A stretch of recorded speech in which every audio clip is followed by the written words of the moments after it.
Let's get it cracking right there, YouTube. What's good, world? It's your boy Mastermind Mind, and this is the June 2023 weekday drop. Listen, folks, man, it's been a hype day. Man, I got a jam-packed show for y'all. I'm gonna try to compress it all into one little small show, and we're gonna do more segments throughout this month. But we got a lot of stuff we want to talk about and cover and speak on the show today. I'm tired, man, but here we go. We pushing on through, man. Listen, be sure to follow your boy Master23Mind everywhere, IG, Twitch, where I be going live, playing some Watch Dogs and playing some, I often say Grand Theft Auto, but in the future, the new Grand Theft Auto, for sure. Call of Duty and, what's one of my other favorite games? Resident Evil 4, baby. Listen, let's go. Master23Mind on Twitch. Be sure to follow me there. Mastermind RGTV on YouTube, and Real Gamer on all podcast platforms, man. Let's jump right into it. The star of the day, Apple. I had to come in here and talk about what Apple is doing. Let me adjust my lighting for a second. I had to come in here and say what Apple is, what they got cooking up, man. So, cool stuff with the iPhone, you know what I'm saying? Cool stuff with the software updates and developments. Get to FaceTime your people on TV and things of that matter. That's pretty dope. You can actually do the same thing on the Google phones, but, Apple is, nothing really new, but it's cool to see because so many people has iPhones. But the main talk of the town, man, is this VR AR headset. So I'm just gonna deep dive and break down into this, what this means on a technical basis and on a gaming basis. And this is a AR headset, VR, and technically like a mixed reality. So it's kind of like all three of best both worlds. You know what I'm saying? So first of all, by this being a AR headset, meaning you get to see your actual environment, you know what I'm saying, and still be immersed. And for two, you can control the immersiveness on the headset. That's another cool thing. I was like, yo, with any other headset, we never really seen to where you can control your own immersiveness. You know what I'm saying? And that's pretty dope. Panoramic pictures or whatnot, that's really cool.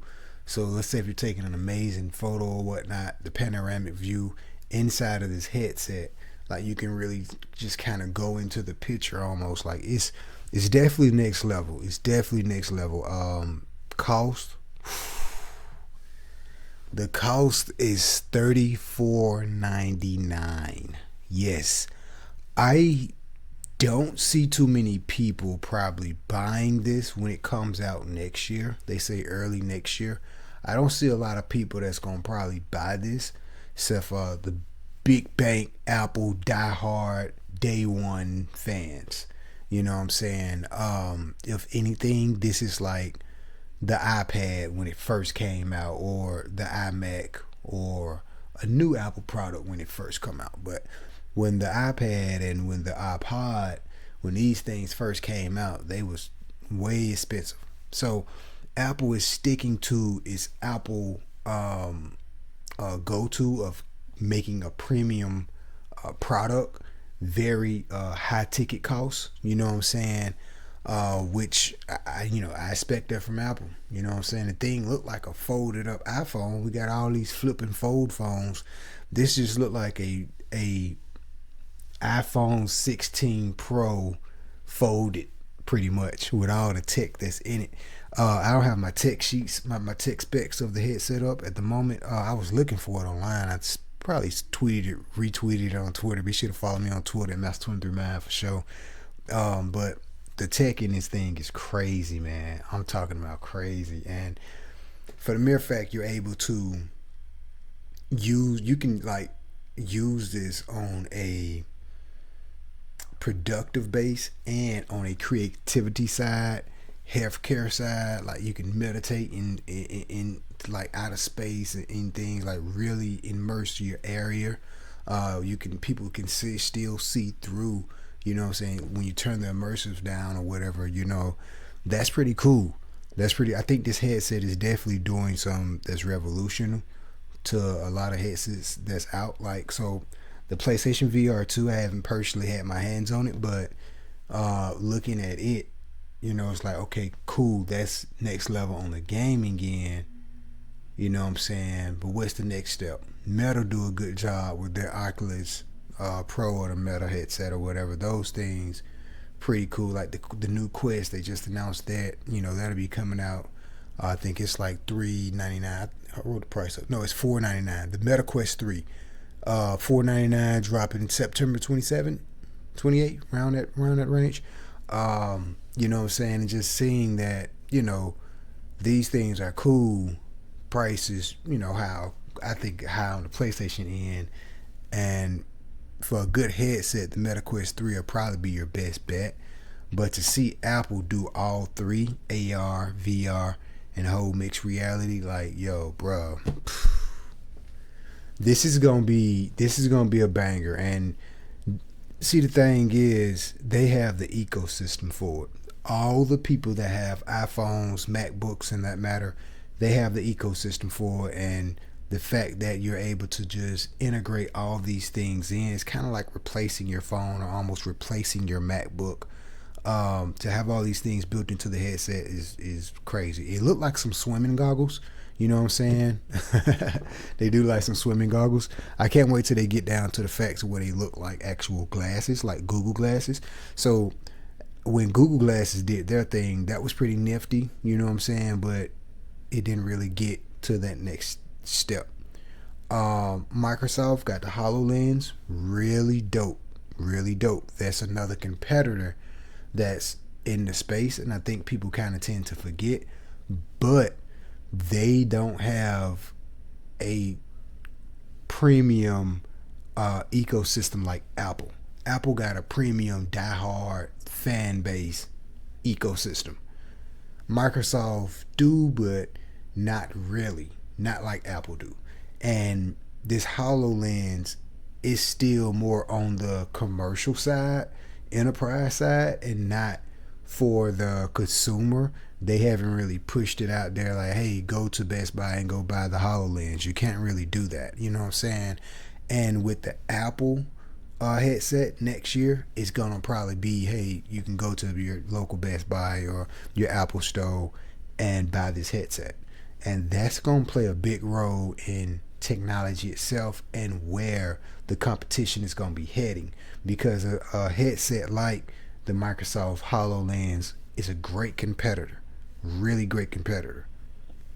But when they showed that we're able to use Microsoft Word, Office, PowerPoint, and all these things, PowerPoint or whatever, through these things,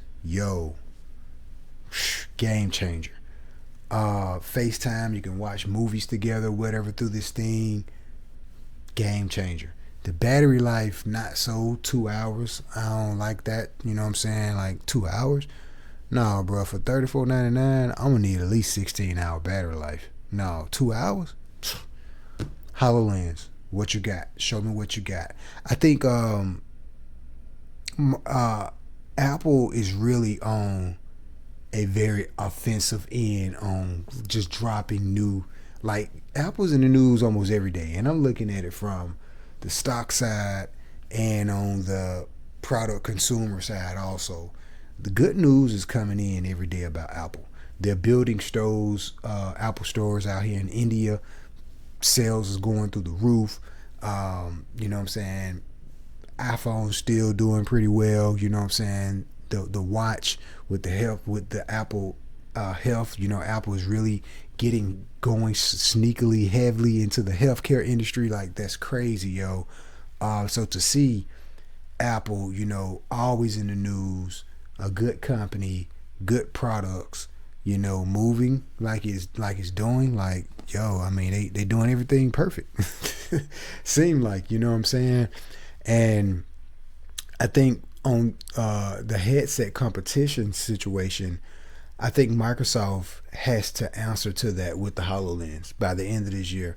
I think the CEO of Microsoft and Phil over here with Xbox need to get into the room together and say, hey, how can we utilize this HoloLens to compete against Apple, Sony, Nintendo, and anybody else that's in the technical and gaming space, because these two spaces are already merged together, but still have its similarities in so many possibilities and ways. And when you tie it to a Web3 perspective, also to the future of gaming and VR and all these other things stacked on top, is still tech, just stacked on top of tech and AI and these matters of things. So we got the Chat GBT situation over here on Microsoft. We got the HoloLens, whatever.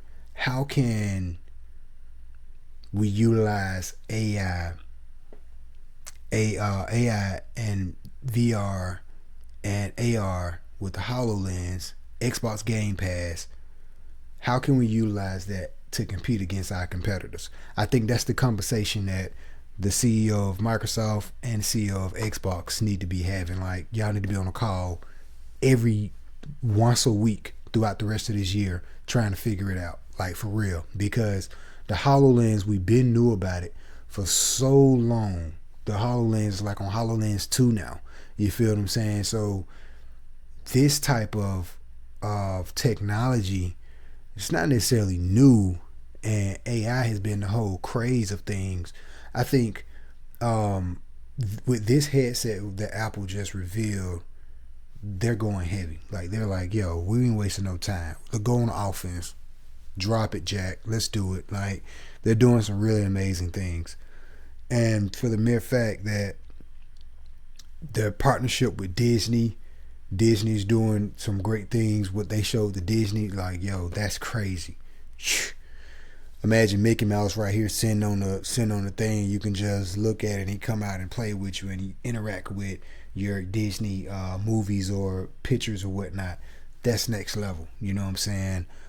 So that's a good partnership for them to have. And they kind of already had it with the whole Pixel situation and whatnot. So, you know, that's crazy, yo. The future of gaming and technology is going to be...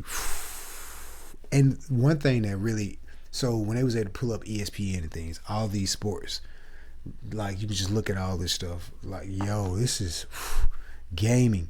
You're able to, like, I seen them pick up the PlayStation controller and just play your game. That is one thing I'm kind of curious to see.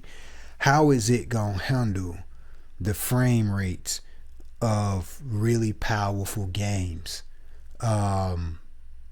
And the eye tracking technology got to be like crazy on point, because if it's going to be able to handle different genres of games, like you're playing a PC game or whatnot, all these different genres of games, and the multitasking, like, yo, how is the multitasking going to be? Will I be able to... Well, obviously we've seen the multitasking doing some incredible things because you had multiple games up or whatnot. But I think if you're able to play your video game, have your web browser up, have your homies over here on FaceTime, about 12 group of people, they're watching you dominating this game, or you all are playing in this game. You got your whole Discord community or whatever behind you. Like, just different things I'm thinking about of what would make this, like, just completely just over the top, overwhelming fire.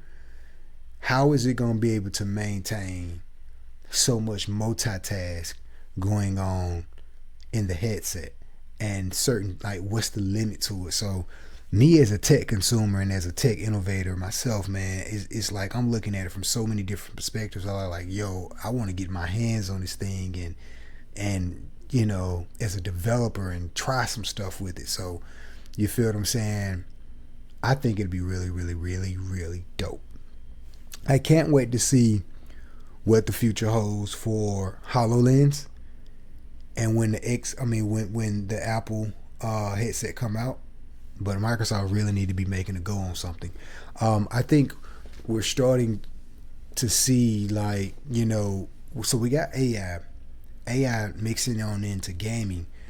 Before I move on to the AI into gaming, don't forget we got Apple into the Apple Arcade. So they didn't show too much of, like, gaming on the headset, but don't forget about Apple Arcade. That's another was like, okay, wait a minute. Apple is technically now in the gaming space.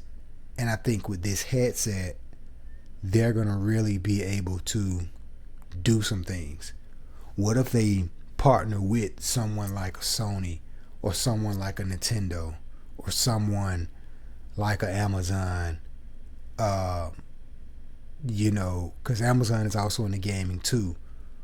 What like just thinking about like, yo, are we starting to see like AR and VR really do its thing? Because if so, Nintendo next innovational console may just be a headset, or may just be some type of technology that integrates a AR VR type deal. Who knows? What if the next Nintendo console is some glasses and a console box? You just place your glasses on the console box or whatnot, and you take them. You know what I'm saying? What if that's the case? Then if that's the case, then it would be smart in their view to do something with Apple, because Apple is like, hey, this is open to all developers, whatever, y'all come on, try to make some with this headset. So I think a strategic plan for Nintendo would be to get with Apple and say, hey, we're thinking about, this is just what ifs, but we're thinking about, hey, we got a headset we want to try to make, or we want to make a game exclusively on the Apple headset. That'll be a win-win for Nintendo and Apple. Look at what Mario Run did back in the day. Talked about it here on the podcast years ago. So that was a plus. Look at how Pokemon Go did. That was a plus. So every time Nintendo get with Apple has always been a good thing. So if they can get with these guys on the headset to do something, I think it'd be a really good thing and a really good game changer. Going back to my point about the AR mixing into the situation. If we're able to immerse ourselves into this world, see, y'all need to follow me on YouTube because I talk with my hands a lot and you can see. So if we're able to immerse ourselves into this world and have a situation to where we can speak to the AI and not type things out, but actually speak to the AI, like just talking to it naturally, I think that's where the next level of AI is the game changer.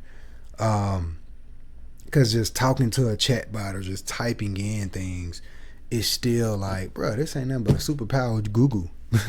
Pretty much, you know what I'm saying? I'm waiting to AI get to the point to where we're able to speak to it. Because, hey, not everybody's spelling is like 100%. I know mine isn't.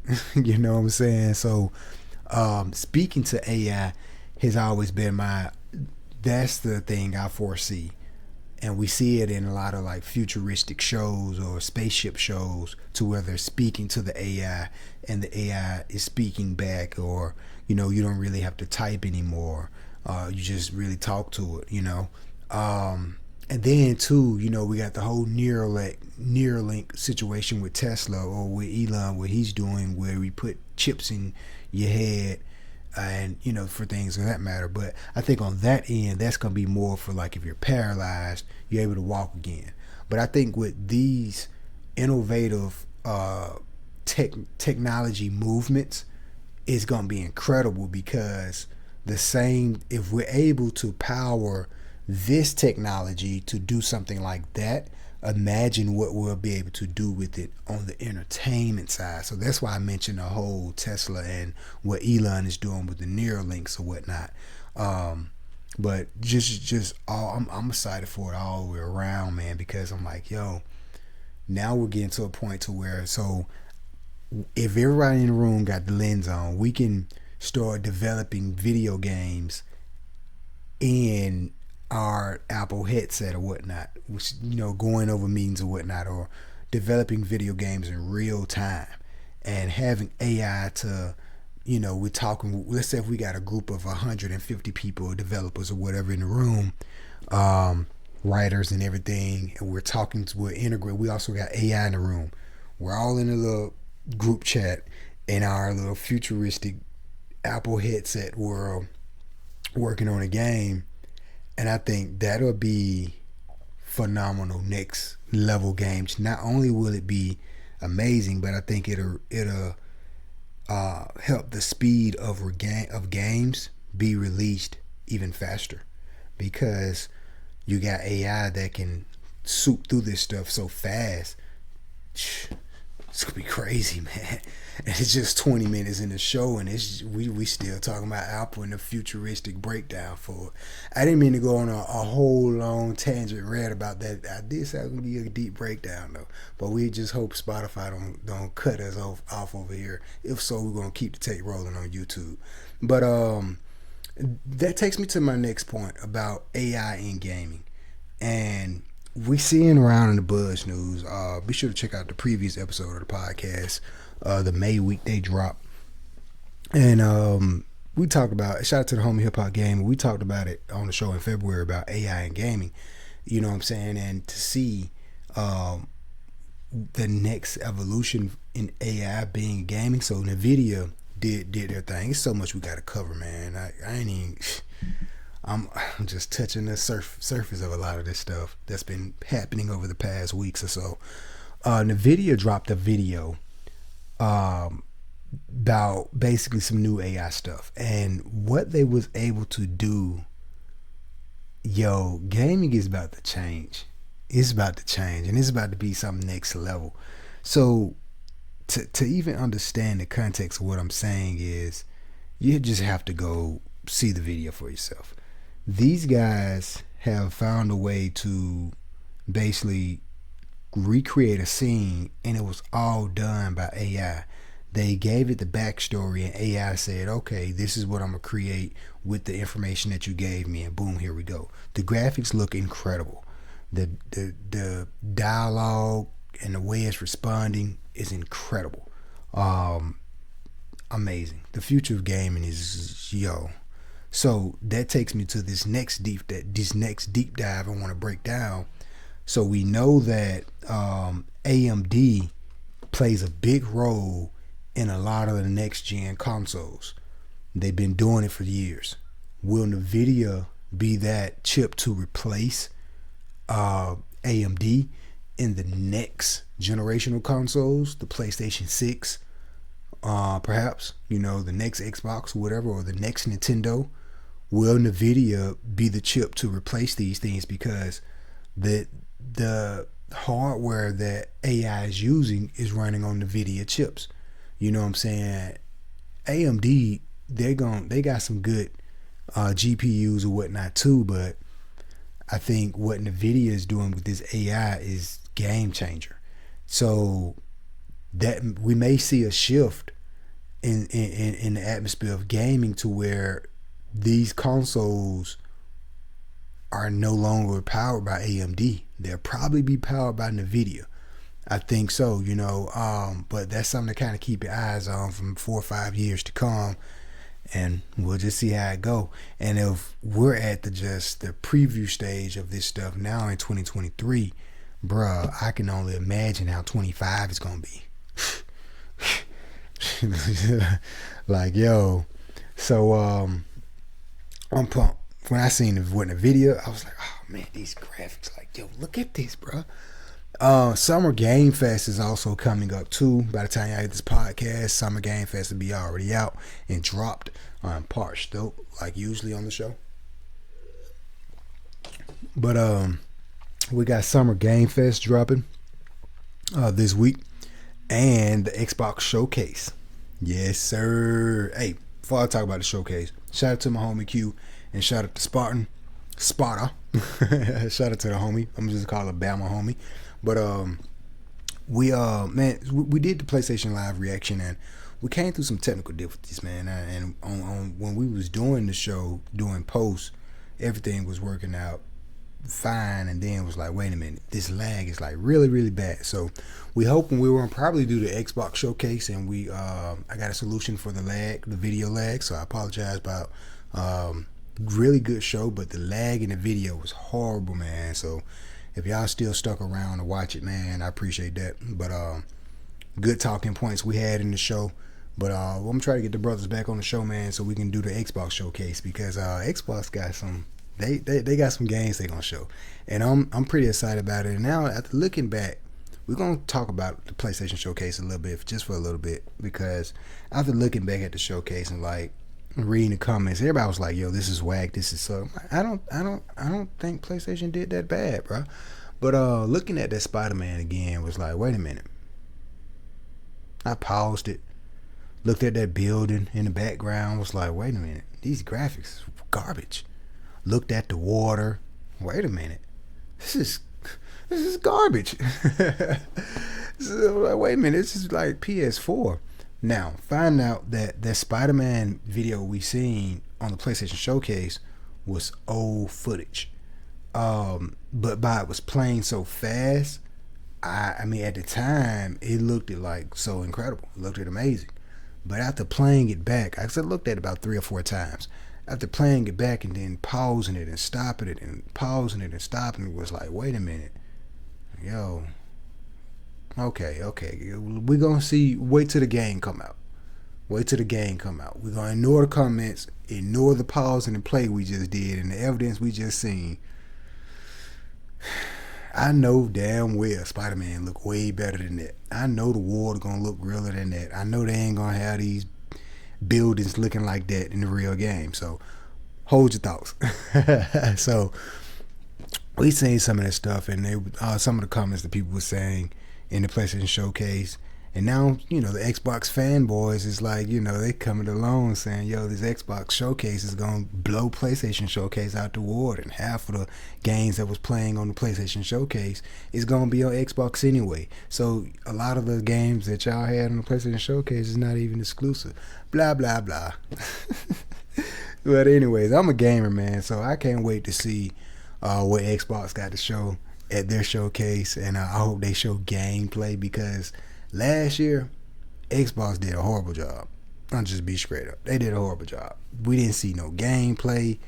We seen basically trailers, but not too much of anything really. So yeah, they say it's gonna be different this year, so we're gonna see. So make sure you stay tuned for the Xbox showcase. I had the date wrote down up here. I don't know who erased my date. I had the Xbox showcase, I think it's June 11th. And during that time, I think that's the whole time of the Summer Game Fest. So it's like another E3, you know what I'm saying? So keep your eyes and your ears posted for that. Believe that. Man, check this out. We talk a lot about the Web3 and NFTs and different stuff like that in the gaming space. We talk about it here on the show. Nike NFTs will be incorporated into the EA sports games. Whew. When I was seeing this, I was like, this is humongous. Think about Madden. We got college football coming back. Think about 2K. Any other, like probably golf. I'm pretty sure they got golf Nike shoes. So, for the mere fact that Nike, this is gonna be crazy. This is gonna be crazy. This is gonna be bananas.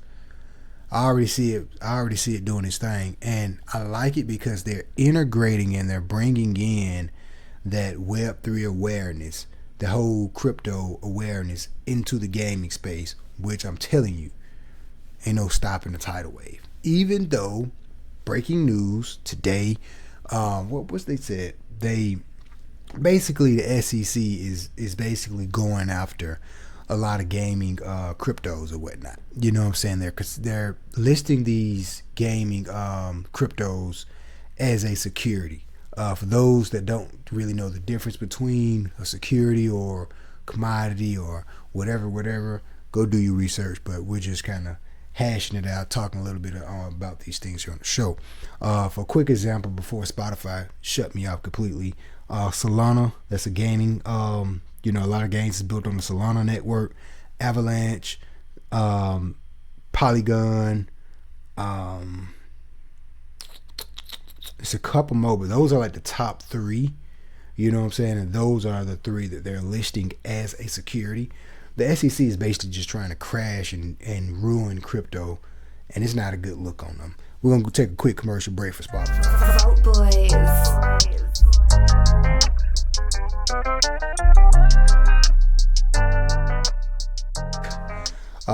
Before Spotify kicked me out of this thing, man, we was talking about the SEC basically going after a lot of gaming crypto tokens.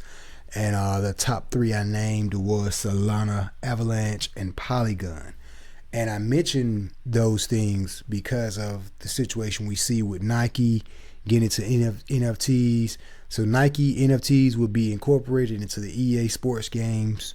Guess what? Guess who's gonna be backing on behind that? Polygon. So, and Sandbox token is another one too. So you know what I'm saying? That's another thing, and it's gonna be under .swish, on the Polygon network. So keep your eyes open for all my blockchain homies. Yeah, keep your eyes open for that. Oh, excuse me. T-Mobile is also doing something with the Polygon network too. So when you see these major key players, and T-Mobile, major key player, Nike, major key player, it's a couple. I just want y'all to do y'all research on who's partnering with Polygon, who's building and developing on the Polygon network, who's building and developing on the Solana network, who's building and developing on the Avalanche network, who's building and developing on the Sandbox with using the Sandbox tokens or whatnot. Go explore and do some research on a lot of this stuff, man, because it's some pretty cool things that's happening in the technology space. So we got the blockchain technology that's continue to do its thing and still going to be around for a long time, forever, and really capitalize on the future, because I think the future of games is going to be in this digital crypto ecosystem that's going to allow gamers not to just play on a different level, but I think the experience of gaming and the experience from the players and from a business standpoint is going to be very, very interesting. And I think it's going to take us, the content creators and players, to that next step. And like I said, the future of all of this stuff with AR, VR, AI, Web3, like blockchain technology, all of this stuff is like in a pot. If you're mixing in a pot and just stirring it all together and just pouring it into the gaming community, it's a win for us. So y'all be sure to keep your eyes open for that. Another showcase I want to talk about before I get on out of here, man, is the Capcom showcase. Also on the 12th. That's going to probably be right in the, it is, in the Summer Game Fest. So let's talk about it. Resident Evil 4 remake. Man, listen. They forgot to put Ada Wong part in.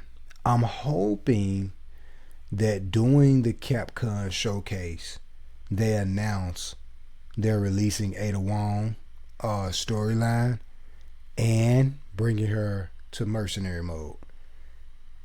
And I hope they're bringing Albert Wesker to mercenary mode.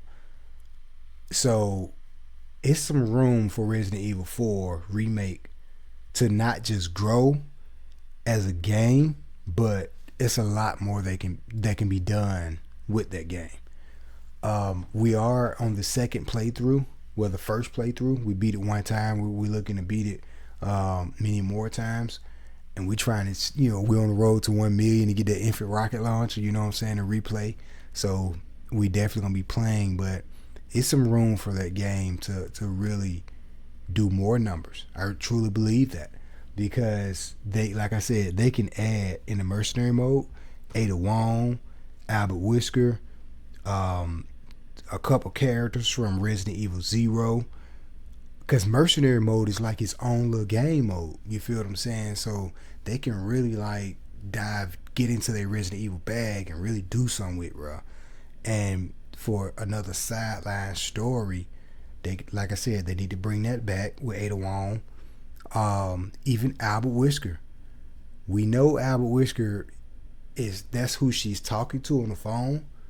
But I feel like if they was to add like a side story or something, add him also into mercenary mode, but add him into a sideline story or something that never been done, that'll be something like, okay, that'll give. I feel like that'll give somebody a reason to pick up Resident Evil 4 remake, not just of the nostalgia of, oh, it's Resident Evil 4. I hear it's the best Resident Evil 4 franchise, or hey, I hear it's Resident Evil 4. It's a great game, but for the mere fact we get another side story added, Ada Wong and Albert Wesker, because I think Albert Wesker is like a lot of people's favorite character in the Resident Evil series.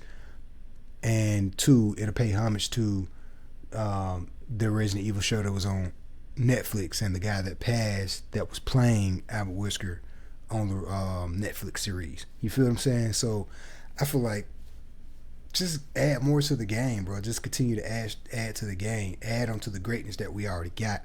And for us, the fans, the diehard fans, we're gonna really appreciate it, and it'll drive even new people in to want to play and buy the game. So I'm all up for it. And rumors, we may get a perfect, going back to the Xbox showcase real fast, we may get they may show something about Perfect Dark. They may show something about Perfect Dark. They may show more something about Fable. You know what I'm saying? Fable was a pretty dope game back in the day, but I'm really pumped for this Perfect Dark. They show Perfect Dark, sign back up Xbox Game Pass. I'll take it. Yes, sir. I'll take it. But we gonna be back in here, man. I'm gonna try to be back in here, man. I be so busy, yo, man. I'm gonna have to go on a quick monologue for a second, man. Listen, man, I be so busy outside of here, man. I know for past months, man, I probably 1 or 2 shows a month. But before I was doing, shoot, man, we had a hot run in February, man.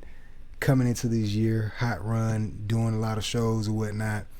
You know what I'm saying? But I kind of just started to slow down a little bit, go downhill. But we still here rocking, y'all, man. I just be so busy, man. I'm a very busy person, you know what I'm saying?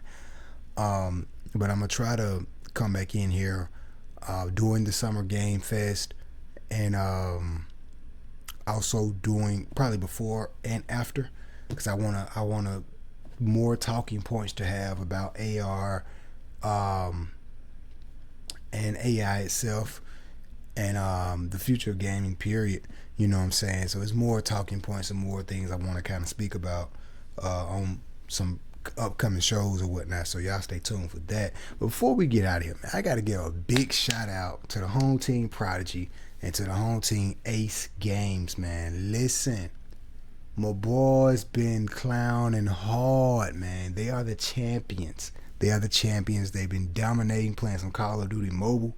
Listen, man, I'm talking about dominating heavy. Let's get ready to rumble. They got a lot of talking going on Twitter. Somebody was calling them out. Somebody talking some smack. Listen, man, start the Twitter space up. Get everybody in the Twitter space. Let's go and have a roundabout.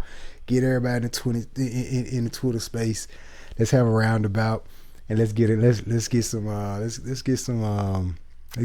commentating and smack talking on these games, man. Because that stuff like that, it builds hype. For when they're playing, man. Salute, man. Salute. I'm proud of them boys, man. I'm proud of them boys. They've been on a winning streak, yo. I'm talking about hot. Hot, man. They've been on a winning streak for a show, man. The homie got them silver boxing gloves. Hey, damn, my boy got some. Hey, no, they got some shooters over there. Like, real talk. They got some shooters. Like, everybody on the team was putting up numbers. You feel what I'm saying? They didn't have a lot of slackers on their team. So shout out to Ace Gamers, man. Y'all been on a hot road. I can't wait to see my boys on the big stage on consoles, man. So hey, Prodigy, y'all know what's up, man. We cooking on something, man. We got some more stuff cooking. I can't wait to see my boys on the big stage, man. You know what I'm saying? Kicking butt, man. Dominating, taking names. You feel me? It's been a hype show, man. I've been watching them doing their thing. Best believe that. They deserve to win, man. Gold do look good on you, my brothers. They do look good on you. For sure, man. Y'all be sure to follow your boy, man. Master 23 Mind everywhere. RGTV, the classic shows, Real Gamer on all podcast platforms, Mastermind RGTV on YouTube. We'll be back. We'll be talking about some more stuff, man. Cause like I said, I want to get some more breakdowns about this AI stuff in games. You know, it's crazy. We need some Chat GPT. Resident Evil 4 remake. They should have put Chat GPT in Ashley, cause she's still a little dumb on this one. She better than she was back in GameCube, of course, but she ain't all the way completely AI. But that's what I can't wait. That's what I can't wait for. To where we can actually speak to the game and they respond to our speaking. We're gonna talk about it. We'll be back, y'all. Well, I ain't gonna say we'll be back, but stay tuned for more. We out here.